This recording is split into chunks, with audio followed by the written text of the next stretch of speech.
This is the Detroit Sports Podcast Network.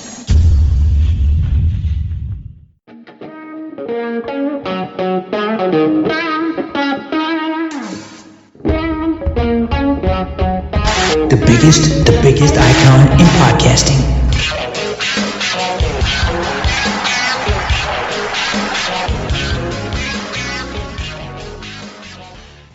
Welcome in, everybody, to this week's edition of DocNJock. I am the Doc, John Macaroon, fresh off the NFL bye week, rested, comfortable, looking at everything going on with the Detroit Lions. We're going to talk about that for sure. A big contest this weekend against the Chargers on the road to kick off the second half of the year. Big game, and I think a game that could set the tone for the entire second half of the season. But it's another week, it's another day, it's another hour, so Adam and I have to check in to the craziness that is the Michigan sign-stealing saga. And boy, if there was a masterclass in terms of how to deflect, deny, and try and move everybody away from the narrative of look at me into look at everybody else, Michigan is putting on a clinic in regards to how to deflect and move a narrative completely away from the issue at hand.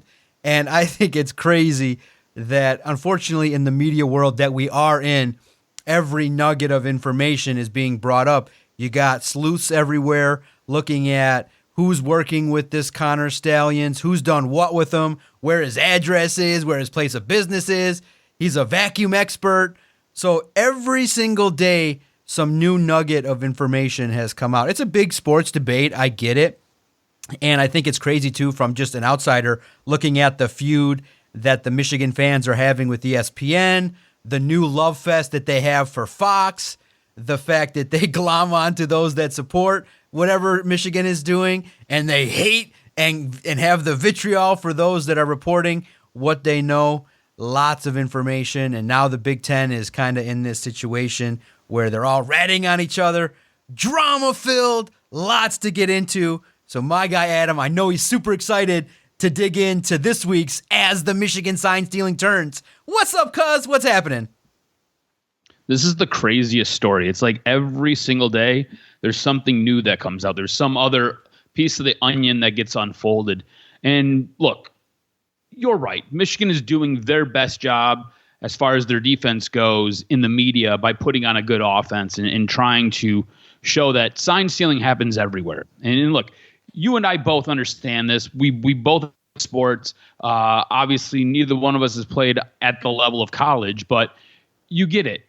You're always looking for an edge. You're always looking for that type of leverage. So yeah, sign stealing happens.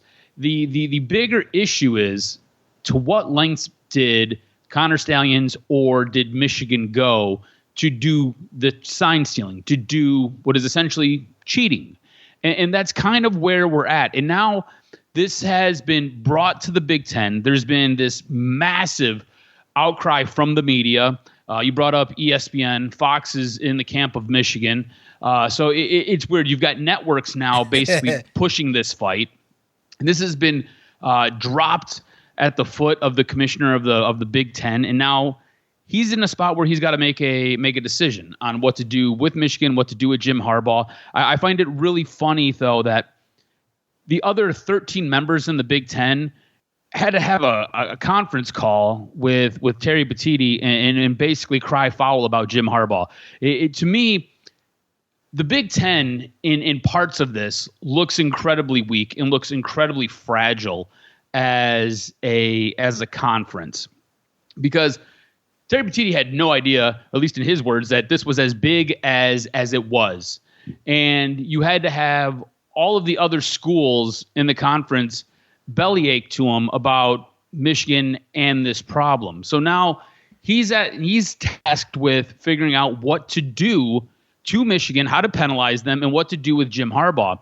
And I guess my question for you is, what should the Big Ten do? How should they handle Michigan and Jim Harbaugh? Look, this is one of the two big schools in the Big Ten. This is one of the schools that is currently in line to make it to the college football playoff. This is a school that is in line to play for another Big Ten championship. And if you don't understand what all that means, what that means is money. It really breaks down to money. When you get to go to the college football playoff, you get more money for your conference. When you go to the Big Ten championship, that's more money for your school. So it all really comes down to money. I understand competitive advantage and fair play. Yeah. That's all surface level stuff. When we really delve into it and we really drill down on what's at stake is money. So what should the Big Ten do to punish Michigan and Jim Harbaugh, especially at this point where there's an ongoing NCAA investigation that's taking place? And look, this is the thing that I don't think a lot of people realize, and I didn't realize this. I didn't even know this was a thing. Michigan itself cannot conduct its own investigation until the NCAA is done conducting its investigation. Michigan cannot jump in and start looking for facts and looking to answer questions until the NCAA gets done with their investigation. If you know anything about the NCAA, they take forever to do everything. Now, the Big Ten, on the other hand, can kind of come in and with what they're arguing is the fact is sportsmanship. The Big Ten can step in and level penalties and level a judgment, and the Big Ten can conduct their own investigation while the NCAA has their investigation ongoing. But Michigan itself cannot conduct anything, cannot respond to anything, cannot do anything right now. So Michigan's hands are tied. So you've got the NCAA and you've got the Big Ten conducting their own investigations. You've got the media conducting their own investigations because, let's be honest, it's been the media. It's been possibly Ryan Day's brothers, sisters, mothers, whatever, who runs a private snooping firm. It's been him doing an investigation. Like everybody else is doing an investigation. Michigan cannot. So it comes down to Terry Petiti, who word is listening to this now. There's a possibility that a punishment has already been delved or there will be one coming down the pike very, very shortly. So I ask you, because you're not the Michigan fan, I am, what should the Big Ten do to Michigan and to Jim Harbaugh? In the interest of integrity, I think it should be a lifetime ban. You know, I think that Jim Harbaugh has really besmirched. Are you serious? No. I always wanted to say that into the microphone. I think it's really interesting when you look at how everything's gone on. I think what should happen is the way in which Michigan has started to say it. The word is due process, which is you need to have an investigation, get everything you need done, and then handle business. And I think that you have to have the facts in order. You got to have everything that you need, your ducks in a row, and then you levy the situation. And I think that, unfortunately, the way in which this world works, nothing is fast. So I think that it's just whatever is going to be levied has to be levied at the start of next year.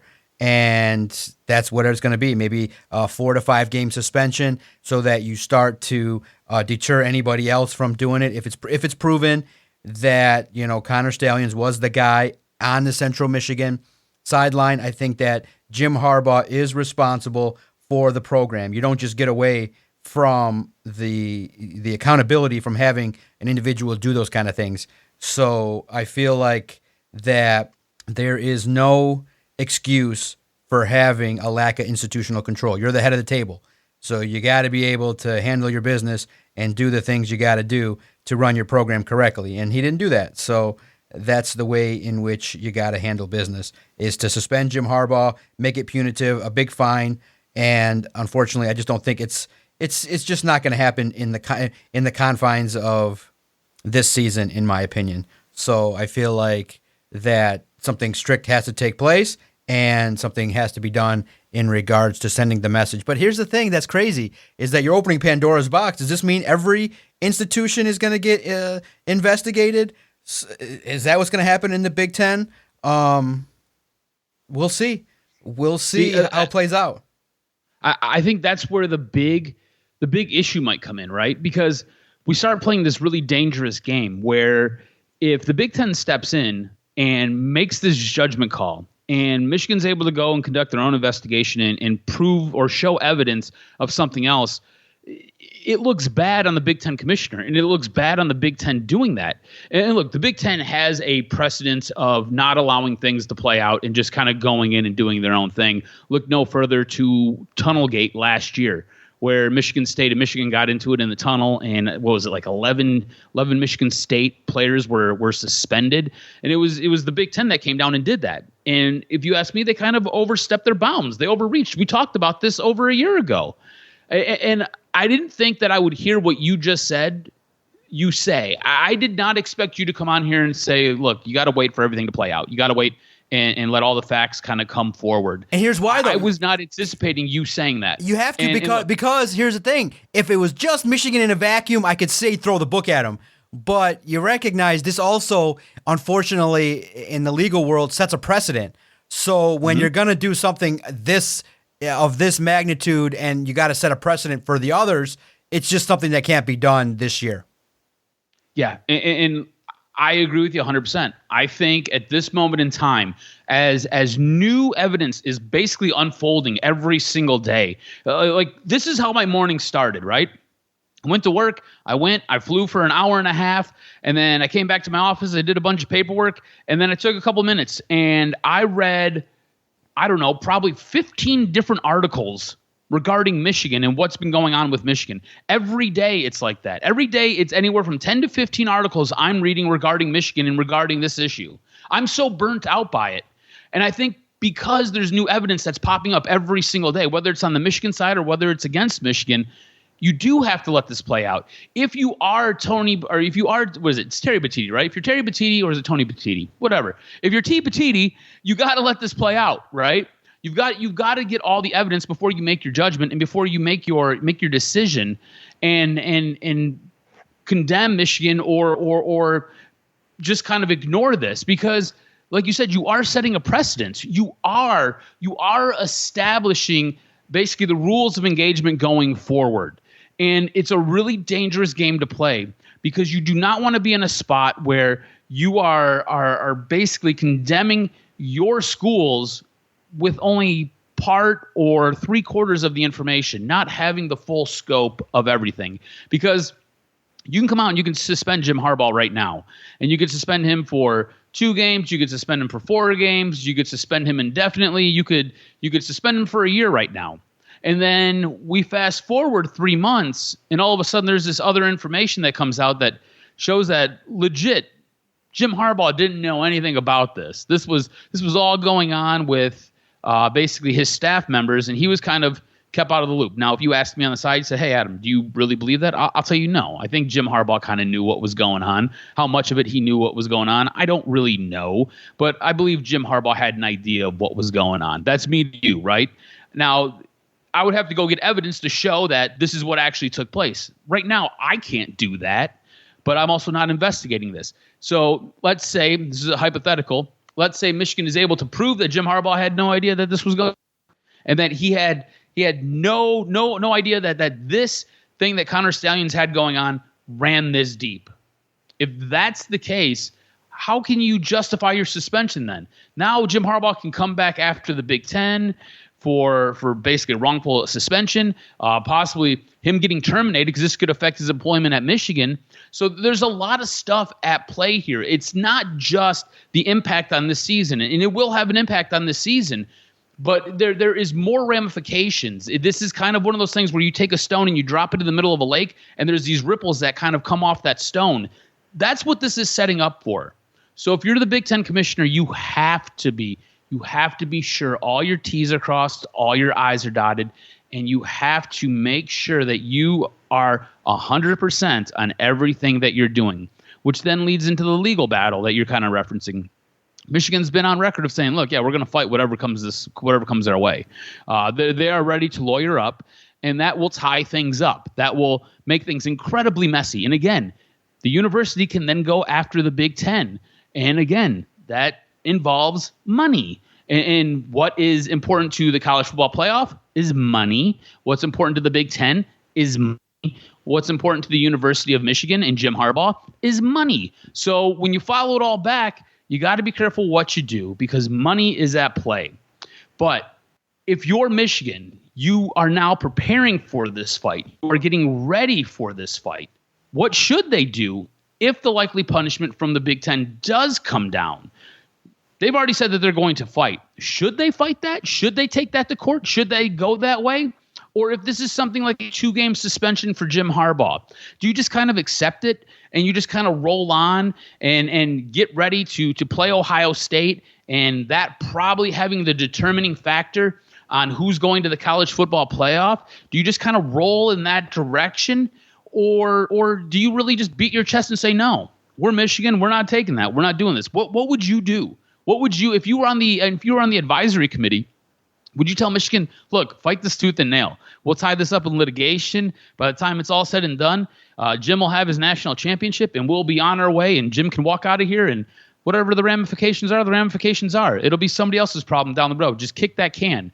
Or are you going to say, no, we'll take the slap on the wrist, we'll let this die down, we'll bury these dead dogs, and we'll just keep it moving? What would you do? No, it's interesting because there's a lot of layers to it legally.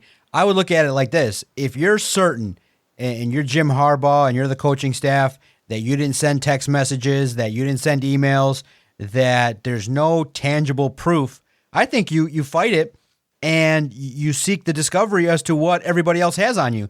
Like, make the NCAA show you, hey, make the Big Ten show you, this is what we got, this is the evidence. And you can drag it out and you can take all the time that you need. In the end, I think the mission is to try and do whatever you can to play in the national title game, and whatever happens after the fact happens. And it could very well be a similar situation. I mean, all you Michigan fans are familiar with cheating scandals, and this is not new. You guys remember the Fab Five? You remember car flips? You remember recruiting? You remember Ed Martin? So this is not unfamiliar to Michigan. And, obviously it had the ramifications of not having banners and shit like that, but you still had appearances. You still had the timeout game. I still can go back and enjoy Chris Webber calling timeout against North Carolina. So I think that for Michigan, you have the opportunity to just drag this shit out as long as possible, learn as much as to what your opposition has against you, and you go forward. Now, it is the ultimate gamble in that the longer you drag it out, there's literally probably 200 journalists who have been waiting all year to do something relevant, and this is what they're looking into. And they're going to, each and every day, I was at the Michigan game against Purdue, stayed for about 3 quarters. It wasn't as great a contest as I thought it would be. I thought Michigan would really kick Purdue's ass. But in the end, just talking to another media member, and naturally you ask, I'm like, are people reading the crap out of this shit? And he's like, yeah, they do a podcast, they hit live, they type in Connor Stallions, and they see their viewers just skyrocket, because that's what, like you said, you read 15 articles on it, and I haven't read it that deeply, but obviously checking into what SI and USA Today and obviously Larry Lage at the AP, who I respect, checking into stuff like that and seeing the kind of nuanced of how this is. But in the end, when you parcel through everything, it's going to come down to the degree in which Michigan violated the in-person. The Connor Stallions picture, everything else is irrelevant. Connor Stallions standing on a sideline as he's collecting checks from Michigan. When that's proven to be true, Central will be flamed, and I think Michigan will have a smoking gun to have to deal with, and they're going to play the it's a rogue member that we quickly dismissed. And I think from all accounts that we're hearing, nothing has tied Jim Harbaugh to this other than the irresponsibility of having this situation take place under your watch, which will be punishable. So we'll see how it all plays out. But in the end, Michigan's going to come out unscathed, this year at least. And for all Michigan fans, that's the sign. That's all they want. That's all they're worried about. Really, in the end, I think if you polled 100 Michigan fans, all 100 of them are going to just say, what do we need to do to get Jim Harbaugh to coach this team, get undefeated, and play in the college football playoff? Yeah, and look, this is the thing. I was just, as you were talking, I was doing a quick scroll through Twitter because this story is constantly refreshing itself. Every second of the day, you've got to check stuff. And I just seen a tweet from, was it Nicole Auerbach from The Athletic, where she said that Tony Petitti, and it is Tony Petitti, I said Terry Petitti like 3 times, it is Tony Petitti, has received different letters from different legislation from the state of Michigan telling him, just hold your horses, pump your brakes, don't go ahead and make a decision just yet. And like, look, I don't know if those constituents are Michigan fans or not. I would assume that they are, but It's probably more of just the legal ramifications, because this could get very, very messy. And the thing for Tony Batiti, this is tough, man. This is a guy who is brand new to this job. He's brand new to being the Big Ten commissioner. And you've got 13 other schools who are upset at one school. And you've got one school who's now pretty pissed off at 13 other schools. And what is going around is everybody's pointing the finger. It's like that Spider-Man meme where it's like, you're cheating. No, you're cheating. No, you're cheating. Because Purdue basically came out and admitted, like, yeah, we exchanged information. We got information from other schools. That's why we were able to do whatever it is that we were able to do. So, like, you've got schools basically coming out and admitting to doing a different form of in-person scouting. So it's like everybody in the conference is cheating. Now, I think, like you said, the biggest damning evidence of all of this is Connor Stalions, possibly, probably, most likely, it sure as hell does look like that guy on the side of a Central Michigan football game while they're taking on MSU. That right there, like you said, that is the smoking gun. That is the one that has Michigan fingerprints all over it. And that right there, that is just sloppy. And that is the one thing that when it's all said and done will probably take the cake for this big issue with Michigan. And like you said, if Tony Batiti is smart, he would wait and not rush to judgment with anything here, or possibly work out some type of an agreement with Michigan. Like, this is what I'm doing. And Michigan's like, well, how about we do this? And they negotiate some type of punishment where this doesn't get wrapped up in legalese forever and a day. Because as the Big Ten commissioner, one, you want to look strong. Two, you don't want to be bullied by any university, much less 13 or much less one university. And you don't want to sacrifice one of your schools, but at the same point, you don't want to let one of your schools just walk by unscathed when, like we said, there's a bit of a smoking gun here. So this is one of those things where I think it would probably benefit him most to just kind of fall back on the NCAA and be like, look, there will be a punishment, and that punishment will come once we have all the information from the NCAA. We'll allow Michigan to respond to it, and from there, the NCAA will dole out its punishment, and then the Big Ten will dole out its punishment. And look, don't be surprised if, like you said, Jim Harbaugh gets a multiple game suspension from the NCAA, and then the Big Ten comes in and they end up tacking on a few games to the end of that, to where this stretches into the beginning of next year's Big Ten season, if Jim Harbaugh is still around. Who knows if Jim Harbaugh will still even be around to take that punishment? Nobody really knows. This is what happens when the big boys are playing, and the big boys are playing for lots and lots of money. Honestly, if Michigan wasn't as good as they've been, and Michigan wasn't in a position to be playing for a Big Ten championship, or wasn't in a position to be playing for the college football playoff, this would be a very easy, cut and dry thing. It would go one of two ways. Either it would be a non-story and everybody would just laugh like they're so bad they have to resort to cheating and they can't even cheat right, or it would be one of those things where it wouldn't even be brought up. Just be like, whatever, that school sucks. Let's just keep it moving. But because there's so much money on the line, it becomes a much bigger deal and it becomes a much bigger issue.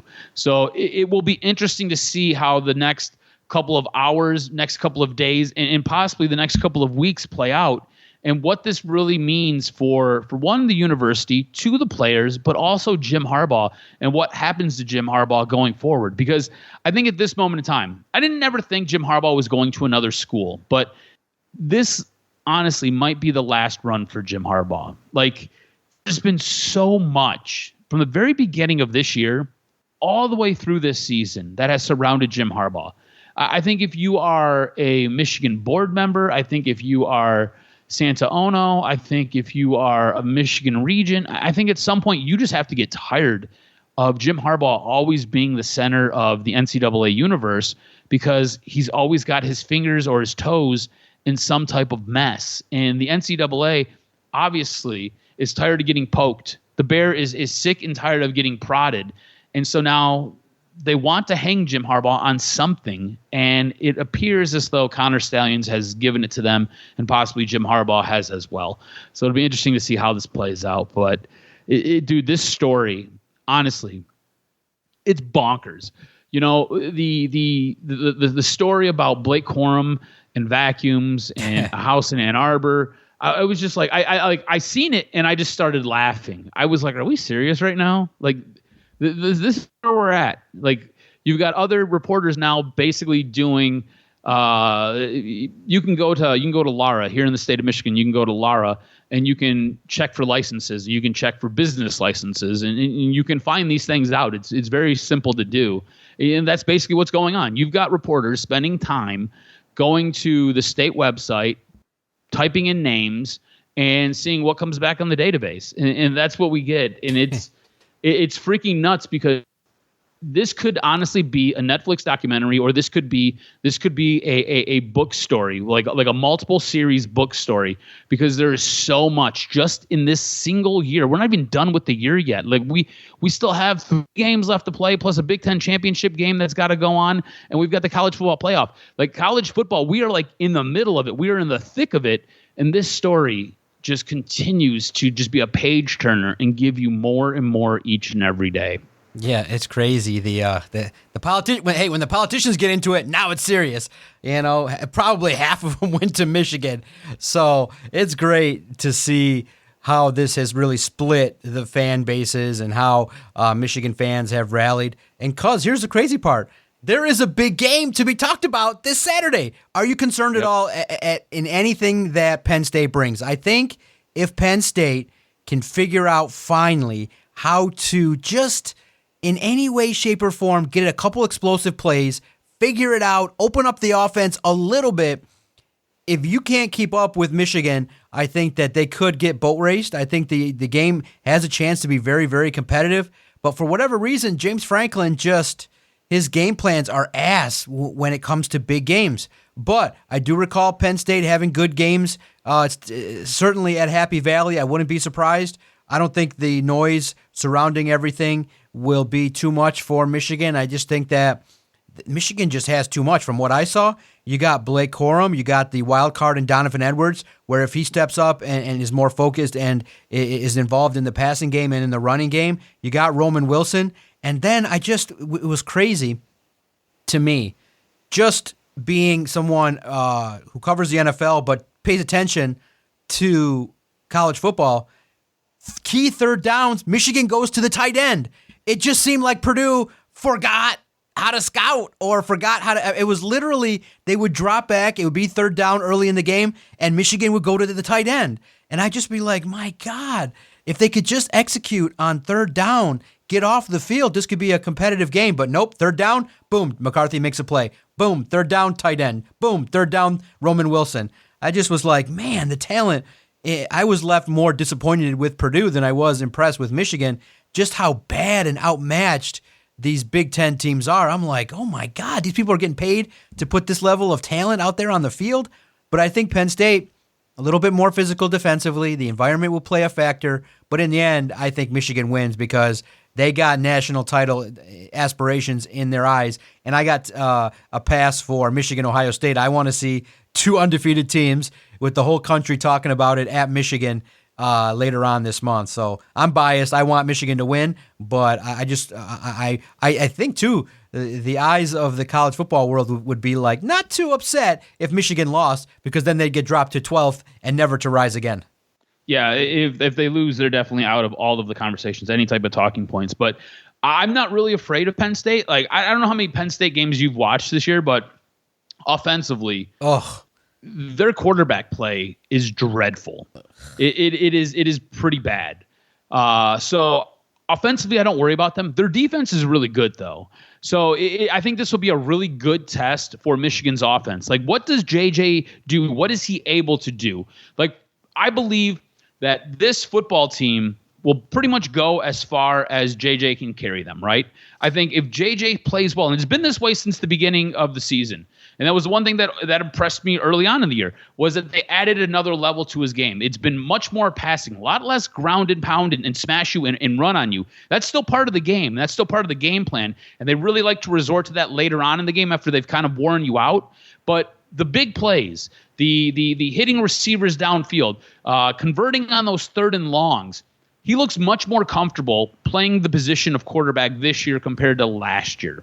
So I think this team goes as far as he can take them and as far as his game will allow them to go. So I think this will be a great test to see what he brings to the table and what he actually does against some good competition, because they've really played nobody. They haven't played anybody of worth. And look, when they played Michigan State, I thought that game could have been a little bit better, because Michigan State shows up and they're going to have an edge because it's a big rivalry game. But all that being said, Michigan State was still dysfunctional. Michigan State was still broken. Michigan State wasn't really able to do a whole lot. So what happens now when you take on this Penn State defense, which will be the best that you've seen and is one of the better defenses in the league? I think this is going to be a good test for this Michigan offense. But I think Michigan I think their defense is way better than what Penn State's offense is going to be able to contend with, and I don't give Penn State's offense really any credit. James Franklin always seems to come up his smallest in these big games, similarly like Jim Harbaugh. Remember, we would always talk about Jim Harbaugh coming up small in the Ohio State game, coming up small in the bowl games or the college football playoff games. Jim Harbaugh still has a bit of an issue when that spotlight is the brightest on him. James Franklin, that spotlight doesn't even have to be all that bright, and he still figures out a way to kind of fumble it. So I think Michigan wins. I don't think Penn State's that big of a problem. Again, I just don't trust their offense. I think their offense lets them down. If you watched any of that Penn State-Ohio State game, that game was tough. It was tough. So I don't give Penn State too much credit, specifically because their offense is just not great. Yeah. All that being said, can we switch gears a little bit? Because when I was watching the game, the Purdue game against Michigan, I was kind of scrolling through Twitter, and there were a lot of tweets, a lot of stuff that caught my eye regarding MSU. And it wasn't one of those things that just kind of caught my eye and like passing. It caught my eye, and then I started kind of going down the rabbit hole, and I started like looking at different things, and I started checking in on different stuff. And we've kind of touched on this. We've talked about this. But last weekend, it really seemed to kind of heat up a little bit. And maybe it's just because I don't spend a lot of time on social media. Maybe it's always kind of brewing. But last weekend, for whatever reason, the storylines really started to kind of seem to get ratcheted up about Urban Meyer coaching at Michigan State. Now, I know we brought this up very early on in the process, where when Mel Tucker was getting fired, this was something that you had brought up, something that we had discussed, and I don't think either one of us really thought it was a huge possibility at that time. But now, as the college football season has kind of wore on, Urban Meyer on Fox or Urban Meyer on the Big Ten Network really hasn't come out and said one way or another that he's not interested in this job. It really does seem like the people at Fox and the people at the Big Ten Network kind of dance around this conversation with him. They don't really wade into the deep end of the pool about him coaching at MSU. So local reporters, local people on the beat, and people with connections are all saying that this is looking like it could be a deal that gets done. What do you think the likelihood is that Urban Meyer is the next football coach at MSU? No, I understand the timing of when you were looking at it, but it just doesn't have – it feels like it's cooled off over the last 5 days. It just feels like since last weekend, it just has – it really does have a feel that Urban is maybe potentially going to use Michigan State to leverage and wait out another program. If you really think about it, he has the talks. He gets kind of an early understanding of what Michigan State is willing to pay. And let's just say it's $10 million a year. Well, you got a bunch of SEC teams that have been complete ass in a conference that is rabid with a lot more crazy people in it that might be even willing to double what Michigan State offers. And I think that Urban Meyer, when he looks at it, he's like, this is perfect. I got a team in the Big Ten that likes me, that can set the market, and I could take these offers and shop them around.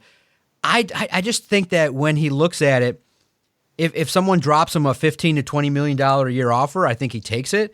But I just don't think that for Michigan State, when you really look at it, bottom line, you can't go from Mel Tucker to Urban Meyer. I just don't see the way in which you sell that other than completely saying, okay, we're scum, we care about winning, and that's about it.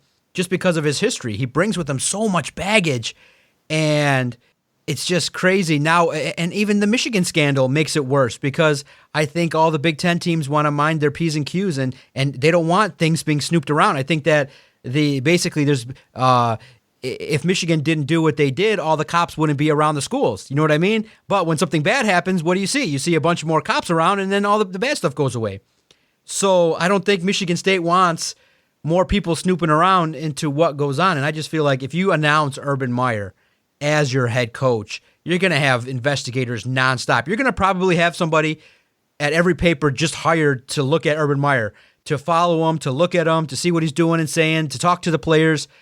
It's just too much. I think that you got to look at it and say, if this was 10 years ago and he was 45, maybe, but a 60-year-old Urban Meyer, how much can he give? How much, you got to also remember he came from the NFL where he was kicking players and doing some weird ass shit. I don't know if his style works in 2023. I feel like the easier starting point is a personality type like Dion. Just a big-time personality, a big-time dude that likes to recruit, a lot of energy and successful, and somebody probably in their late 30s to mid-40s to come in with that hunger to recruit because you got to get these players. You got to get big-time players, and you got to go find it. So I think at this point, I don't even think 10%. I just think it's super tough to be able to go and do it. And the only name now that would probably get me as excited as Urban Meyer is if somehow Robert Saleh and the Jets just have a complete falling out and he ends up wanting to return to Michigan State because the man has a discernible talent on defense, but for whatever reason can't coach offense at the NFL level. It's just he tries, puts together staffs, hires people that have known offense, but it's just been abysmal. And the Jets fan base is crazy. They don't want to see they don't want to see 500 football. But I think he lands quickly in the NFL because his defense is elite. But he's got ties to Michigan State. But I just think Urban Meyer, I don't see the magic happening all the way around because I just think it's just too hard to sell. Yeah, if you are Urban Meyer, coming to Michigan State it's a reclamation project. It's going to take time. It's going to take a lot of energy. And at this point, I don't know if there's enough money that makes it worth it for him. Like, you really got to want to come to Michigan State and do this.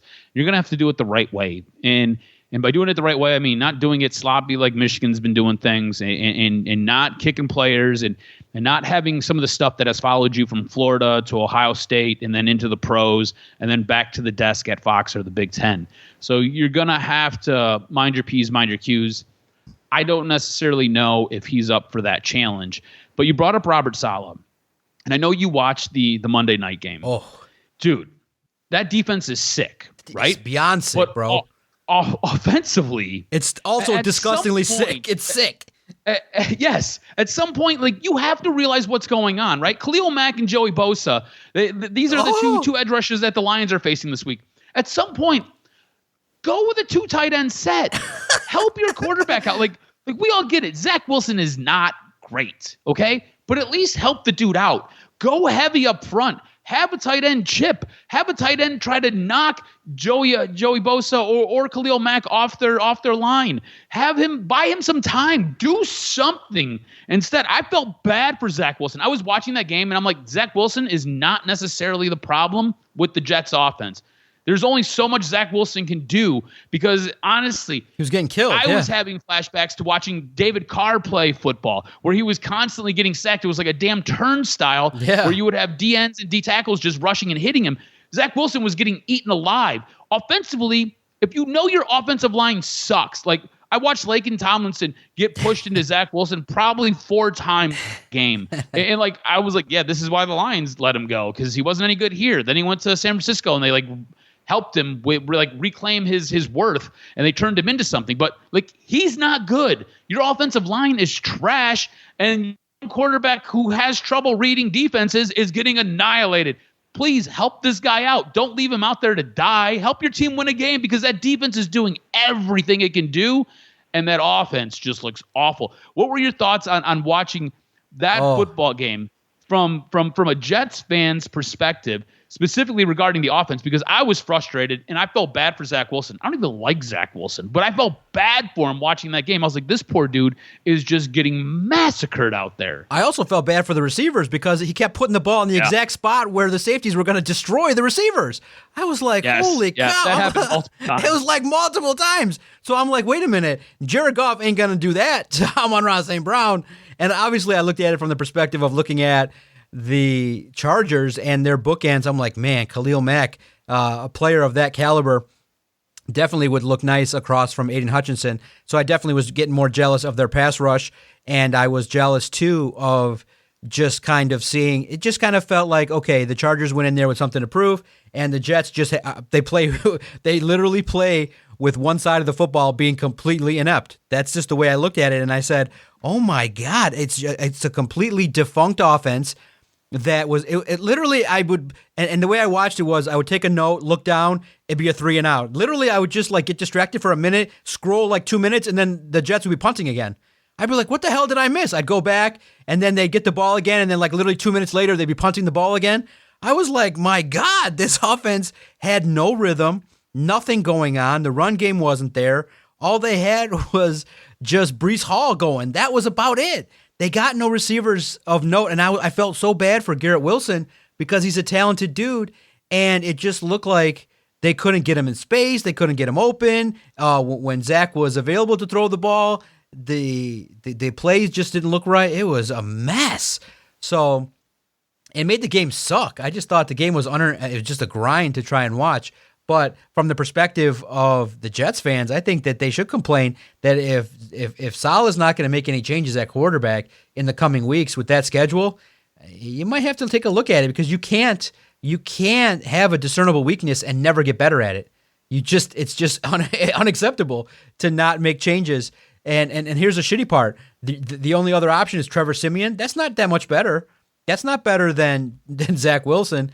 So you got to ride it out, and you got to unfortunately figure it out and try to play a lot better brand. You just feel bad for the Jets fans who were sitting there having to watch that, and for all of America to have to see them more often, dude. The country, the schedule makers set up because they thought that Aaron Rodgers was going to be available, but nope, he's hurt. So maybe they start getting flexed out of a lot of these games.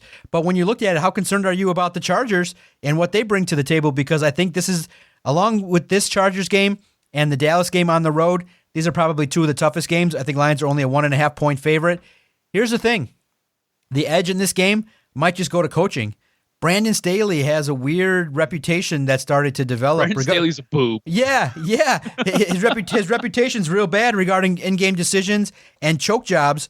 I think Dan Campbell has an opportunity to put some things in place here and to just allow the Chargers to collapse. You know, I think that they could get undisciplined. I think that the Lions 1-2 punch with a healthy Montgomery and Jahmyr Gibbs can just be a little bit too much for the Chargers. I see a good competitive game, real close contest, but I think the Lions, are mentally stronger late in contest, and you got Jared Goff. But here's the thing, cuz they got talent. Keenan Allen, Austin Eckler, they got some talent that if they step up and play at the level that they played on Monday Night Football, it'll be a test. But I do think that one less day of rest might benefit the Lions. Yeah, and look, I don't know if there is a team that has such a wealth of talent that regularly underperforms. And I think you can take a lot out of what you watched in that Monday Night Football game. I think to control that offense, to control Justin Herbert, you've got to put pressure on him. You've got to have your guys on the defensive line, maybe bring a linebacker up, and you've got to put pressure on him. You've got to get in his face. I think you do that. His timing's off. His rhythm's off. I don't think he's completing nearly as many passes. I think it puts Keenan Allen in a bad spot. I think they then have to rely a lot on Austin Eckler. And look, Austin Eckler is a very good player, but I think you don't necessarily want to go to that unless you absolutely have to. Now, defensively or on the offensive side for the Lions, I think they do have to bring a couple tight ends in. I think you're going to have to see a good game out of Sam Laporta. He's going to have to chip a guy like Joey Bosa or Mac. I think you're going to have to see a couple of guys. You're going to have to be heavy up front because you're going to have to provide Jared Goff enough time to be able to let the play develop so he can get that out. So I think this is going to be a really good test for the Detroit Lions. Yes. I think this is going to be a fun game. Look, this is going to be a game that's going to tell you a lot about where this team is at in the national landscape. I think the LA Chargers are a team that have all of the makings to be a team that competes for an AFC championship, that competes for a Super Bowl. I think their head coach regularly shoots them in the foot. I think he is an absolute idiot. I think any other head coach that had that talent, if you gave Robert Saleh that talent, that team is winning a Super Bowl 2 or 3 times over.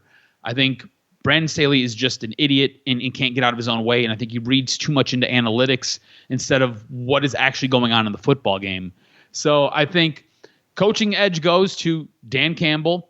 I think you learn a lot from what you took out of that Monday night game. I think if you if you're Aaron Glenn, I think you're going to have to send some pressures. You're going to have to mix up your coverages a little bit.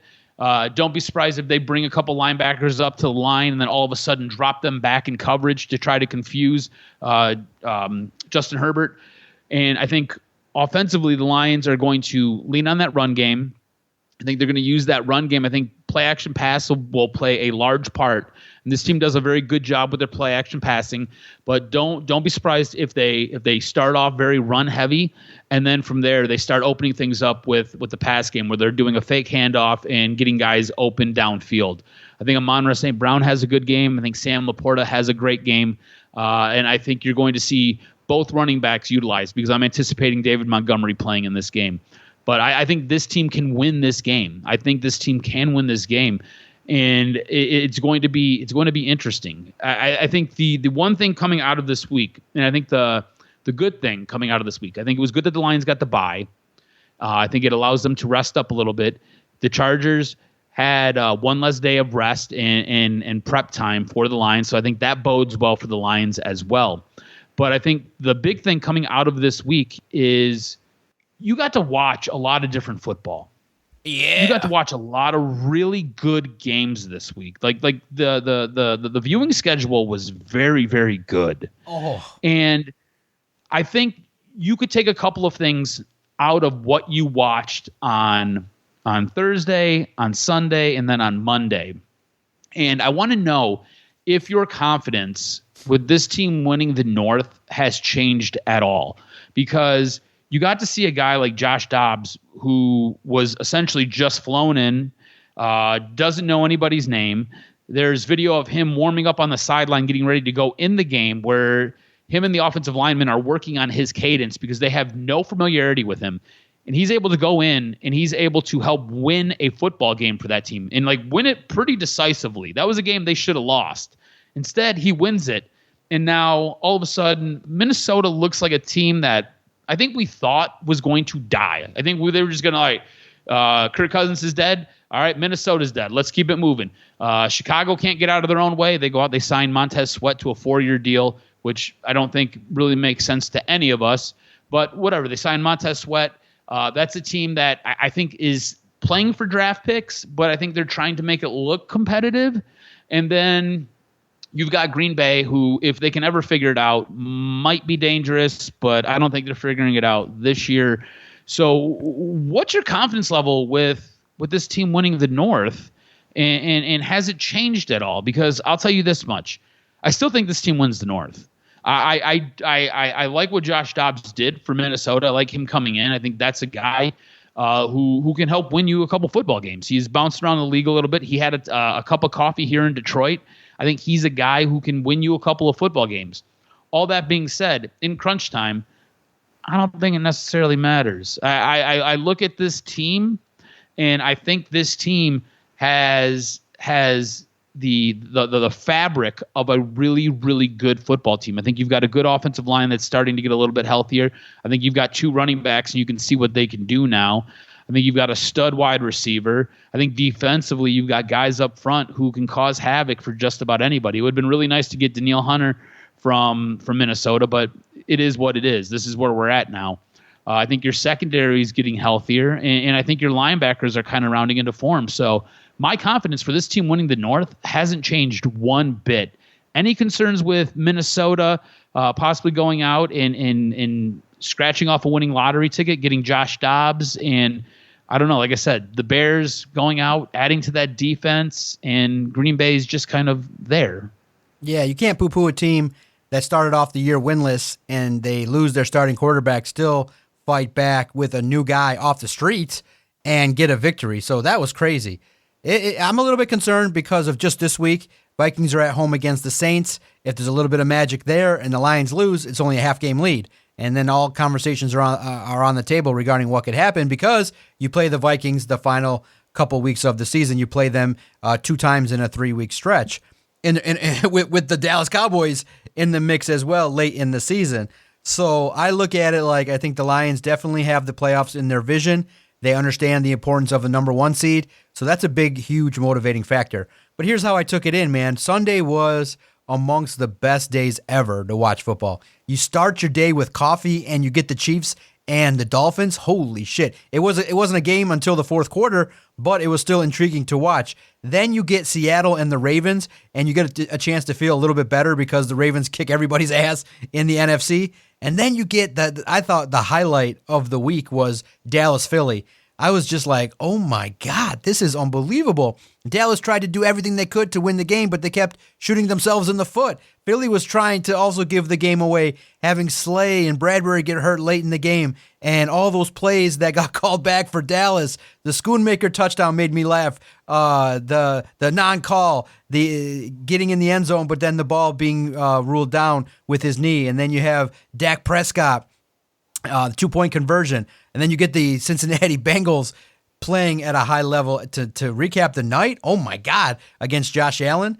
Woo! It was a great day of football. Now, what it did is kind of told me, well, with the Lions roster, you need to have the number 1 seed overall because I don't see you beating the likes of Dallas or the 49ers or Seattle or the Eagles on the road. I just think it's way too tough. There's too many elements that make it way too difficult to go on the road. So win as many games as you can and have those games at Ford Field. You just don't have enough. And adding DPJ, while everybody likes it, it's a role player. It's not an impactful player that's going to score touchdowns and be a guy that you rely on more than St. Brown, more than Laporta, more than Gibbs and David Montgomery. So I looked at it and I said, am I concerned about the NFC North? No. I think even if they lose to the Chargers, it gets a little more tight, but your schedule is still terrible. You play the Broncos, you play the Bears twice, you get the Packers at home. There's a lot of wins for the Lions, and I think once the NFL world picks up what Josh Dobbs is laying down, they should be able to adapt to it. But it's that pesky running quarterback thing again that we all got to pay attention to. So it'll be interesting. Nothing in the NFL is easy, but I think the Lions have this situation in which they look. I just came across a ticker now. N'Kobe Dean, Liz Frank situation. So you never know which players in the NFL are going to go down and when. And if you're healthy now and you can just avoid the big injuries, I think you got something special with the grittiness of this football team. It would have been nice to add that pass rusher. It really would have been. But they stuck to their guns. Price, contract, fit. And with that said, you got to battle with who you got. And this is a time for the Lions to really get excited because they're rested, they're healthy, and I think that they maybe even upgraded by announcing on Wednesday that Graham Glasgow is going to be a starter. I think a lot of good things are happening for the Lions, and it's a big time reason to be positive. Yeah, I think the way this team is built, and I think the way they're getting healthier as the season is going on, I think is a big deal. But you're right. This week in football, this past weekend in football was absolutely fantastic. So is it okay to say? So is it okay to say if they just get one playoff win, it's a success? I mean, do we have to do the thing where we say, well, in a year where you win 14 games and you have a couple home games, still a young team. I understand expectations change and things like that, but I'll be happy with one playoff win, just one, and you then realize what you need to add moving forward next year. I think one playoff win is the minimal expectation.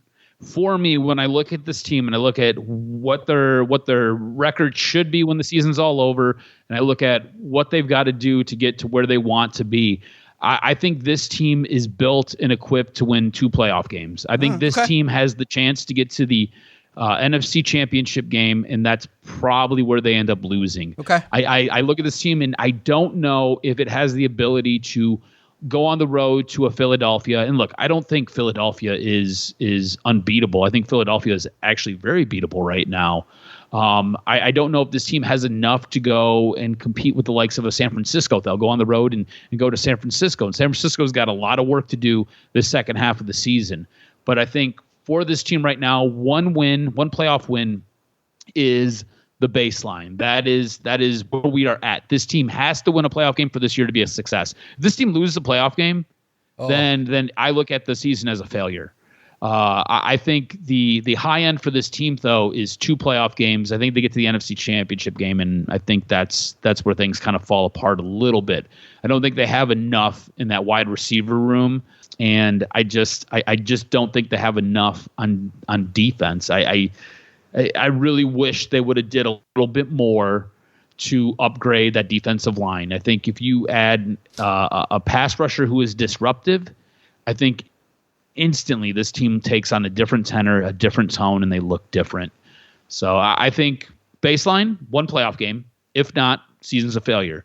I think their high end, though, is 2 playoff games. They get to the second playoff game, and they probably lose in the NFC Championship game. Nice. I think that big things are ahead. I think they finished with a record of 12-5 or 13-4, man. I think if you just sprinkle in a couple losses, maybe it's just to the Chargers and the Cowboys, and you win the rest of your games, 13-4 is amazing. And the number 1 seed in the NFC, I think you have a big time opportunity. Even if you get the number 2 seed, you still have an opportunity for a team to come into Ford Field. It's going to be a madhouse. And as long as you're healthy, I think that you got the pieces. And you still got a home run threat in Jameson Williams, who in 10 weeks could be a different player. But we'll see. We got to wait and see just a little bit over the next couple weeks to see what the bye week did to him, to see if adding DPJ did anything to him, to see if his confidence grows, if they use him differently. We'll see, because you still have that deep threat that can just be out there for one play. So it's exciting. I think it's the most excited I've been in a long time. Yeah, I think this team, 13-4 is kind of where I'm looking right now, just kind of looking at the schedule and looking at what's going on. I factor in a random loss, just like something silly happening. But like the Broncos.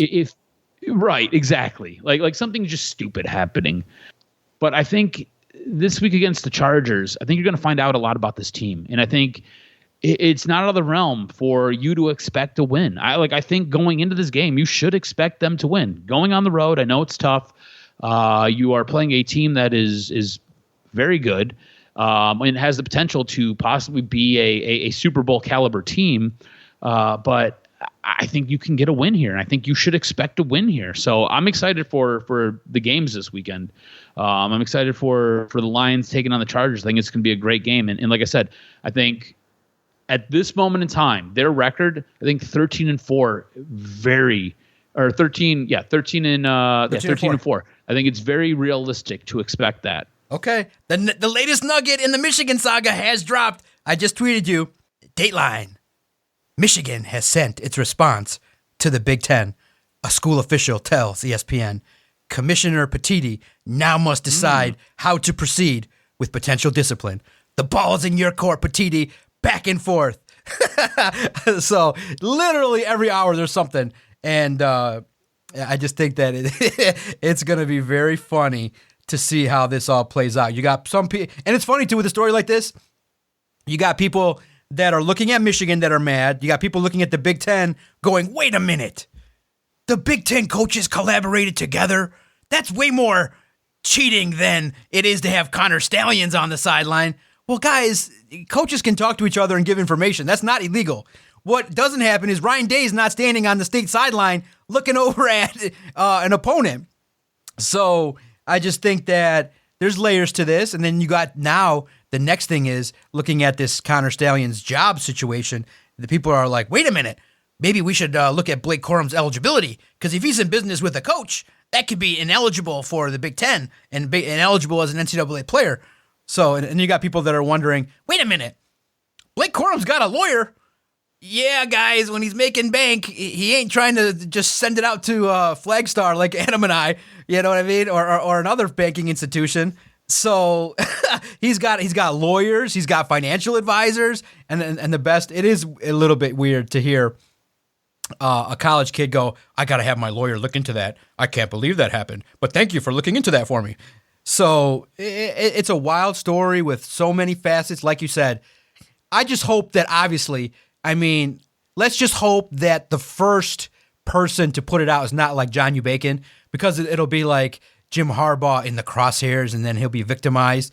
And, like I said, I respect John Bacon a hell of a lot, but let's just say that he's writing books on Michigan, so he's going to have a lot of favorable things to say about Michigan. I kind of want it to be someone just objective that can tell a good story, that can reveal everything from a non-biased perspective. Because you can tell easily if a Spartan does it, or you can tell if Colin Cowherd does it. It's going to be, because look, Swamp Kings was good, but it was slanted where none of the real bad stuff was looked at in that way. It ended up being a puff piece for Urban Meyer, which got everybody thinking, man, if we get that guy, we could have him at Michigan State. Well, we got to kind of overlook some of the other scandals that kind of just got completely glossed over. So it's another interesting story in regards to the scandal. I do hope that through all the noise, that the truth, which is the purpose of journalism, it comes out. And all the jokes aside about journalists and all that kind of fun stuff, I do believe in the work that people do that's out there. And I do believe in people just putting out stuff. At the same time, it's up to the viewer to look into what it really means and to think critically. That's all we can ask here at the podcast, is be a deep thinker. Don't just take something that you hear and run with it.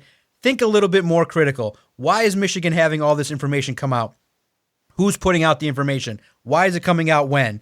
And you realize, bottom line, in the game of sports, it's about wins and losses. And if you can do whatever you got to do to win, you're going to have a lot of people support you. You're going to have a lot of people that say, I don't care what Jim Harbaugh did. I don't care if he sent Connor Stallions to the sidelines. I don't care if he knew it and ordered it. As long as Michigan can celebrate and defeat an SEC team, as long as Michigan can beat Georgia or Ohio State or maybe Washington if they can sneak in, I would love to see Michigan-Florida State. I think that's the closest battle, and we'll start looking at potential battles for Michigan should they beat Penn State in the future. But it's going to be interesting to see how this all plays out. But it really goes to show you in the age of instant media how people choose their camps and how they plant their flags. Make sure you follow Adam on Twitter at AdamRSJRZ. Follow the network at Detroit Podcast. A beautiful hour talking sports, letting go of the bye week, now moving forward into a stretch of football that could be the most meaningful in the history of the Detroit Lions. And we'll be here all the way through it. Cuz, thank you so much. I can't wait to fire up the microphones next week for the latest and greatest edition of Doc and Jock.